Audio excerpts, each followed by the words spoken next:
নমস্কার, আজ আপনাদের দেখাবো গঙ্গাসাগর মেলা কিভাবে আপনারা যাবেন খুব সহজ পদ্ধতিতে। প্রথমেই আপনারা চলে আসবেন শিয়ালদা সাউথ সেকশন থেকে একটি ট্রেন ধরে আপনারা চলে যাবেন কাকদ্বীপ স্টেশন। আপনাদের মাথা পিছু ভাড়া নেবে 25 টাকা।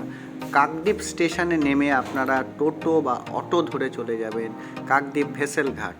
সেখানে আপনাদের মাথা পিছু টোটো ভাড়া নেবে 20 টাকা। ভেসেল ঘাট একটু লাইন আপনার বেশি হবে, সেখানে ধীরে ধীরে আপনারা ভেসেলের ওপরে উঠে পড়বেন। ভেসেলের মধ্যে একটু ভিড়ও হবে, ভিড় হলেও ভিড়টা বেশ এনজয় করা যায়। অনেক ভিড়ের মধ্যে আপনারা যখন সমুদ্র বা সাগরের মধ্যে যে পাখিগুলো আসবে, প্রচুর পাখির সমারোহ, আপনার ভেসেলের সাথে সাথে ওরাও ঘুরবে। সেই ভেসেলের মধ্যেই কিছু হকার যারা পাখির খাবার বিক্রি করে, সেই খাবারগুলো আপনারা নিয়ে যখন জলে আপনারা ফেলবেন তখন পাখির দল এসে খেতে খেতে যাবে। এখানেই আপনার গঙ্গাসাগর যে তীর্থ তার অর্ধেক প্রাপ্তি হয়ে যাবে। ঠিক ভেসেল ঘাট পেরিয়ে সামনে যে ঘাটে আপনারা উঠবেন সেই ঘাটটির নাম কচুবেড়িয়া।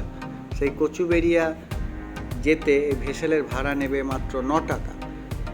কচুবেড়িয়া উঠে আপনারা প্রথমেই দেখতে পাবেন খুব সাজসজ্জা করা আছে ওখানে। সেখানে একটি স্বাগতম গেট করা আছে কচুবেড়িয়া। সেই গেটের তলা দিয়ে আপনারা 500 মিটার এগিয়ে গেলেই পাবেন বাস স্ট্যান্ড। সেখান থেকে আপনারা 40 টাকা ভাড়া দিয়ে 30 কিলোমিটার গিয়ে সাগরে নামবেন। সেখানে স্নান করবেন, স্নান করে কপিল মুনির আশ্রমে আপনারা পুজো দেবেন। পুজোর সামগ্রী মন্দিরের পাশেই পাওয়া যায়, সেখান থেকে আপনারা সামগ্রী নিয়ে নেবেন। পুজো দেওয়া হলে আপনারা আশেপাশে বিভিন্ন জায়গায় ঘুরবেন। সেখানে পশ্চিমবঙ্গ সরকার থেকে খুব সুন্দর ব্যবস্থাপনা সেখানে করেছে। সেখানে অনেক কিছু সুযোগ সুবিধা প্রদান করেছে, সেগুলো দেখবেন। সেগুলোর মধ্যে এখানে মূল আকর্ষণ হচ্ছে হোগলা পাতার ঘর। আপনারা দেখতে পাচ্ছেন এই হোগলা পাতার ঘর একমাত্র এখানেই দেখা যায়।